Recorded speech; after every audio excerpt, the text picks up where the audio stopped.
Ay, sa loob lang. Sa loob lang naman, opo. Ito na yung body niya. Yung mga iba kasi, hindi yung body niya naman.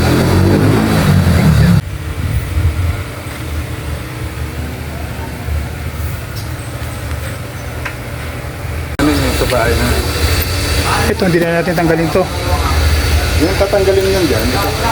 Hindi na to. Ito na lang. Pag tinanggal mo ito, matatanggal mo. Oo, yun na lang. Oo. Tapos ito, saka natin bugahan. Huwag na natin bugahan ng todo. Kasi, hindi natin tanggalin yung electrical. Electrical. Hindi naman sa ano, inverter. Ha? Hindi inverter sensitive. Model.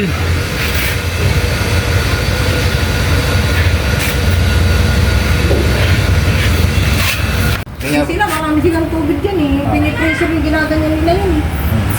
pero pag gano'n nun po, Di jelly.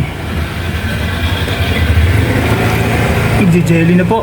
Ayan o, jelly. Nilinisin po natin jelly. ang purpose lang naman po nun itong mga pins, kailangan pressurize yung tubig para matanggal yung mga dumi-dumi. Kasi pagka pinapandar niya po, pag may mga nakaharang, may mga obstruction, hindi niya na ibibigay yung tama yung lamig. Kumbaga ito yung buga, may nakaharang ng mga dumi. Hirap sa maka-set point. Tagal na hindi nalinis to. Naka-jelly na po eh. Ayan o. Barado yung drain pan eh. Kasi tinapagtal-tagtal nila lahat yun eh. Pero at least nagagamit pa po ano. Necessary. Oh, hindi mo nasisira yan. Tibay to eh. Oh. Ang sensitive lang po yung mga inverter kasi may board yun.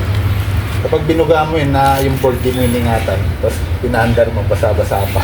Tutok yun.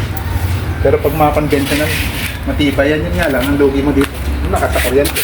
Malakas sa kuryente. Jelly po oh. Inverter naman, matipid sa kuryente, pero kailangan maingat ka. Kasi pwede maputukan ka ng board yun. O kaya minsan kung may fluctuation, Babad mo natin sa sabon. biglang pa. Okay, AC cleaner ha. Babad natin ng 30 minutes. Sige.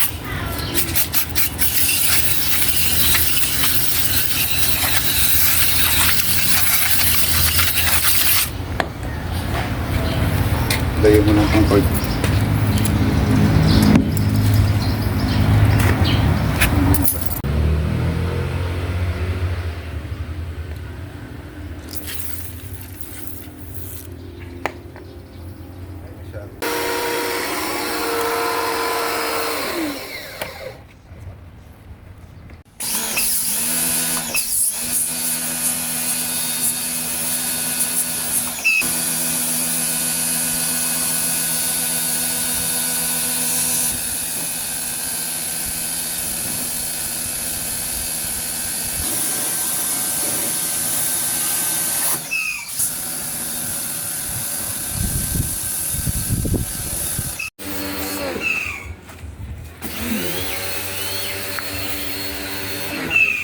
Ha?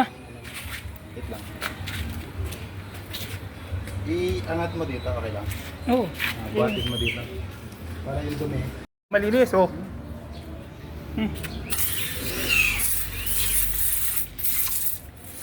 Para konti lang.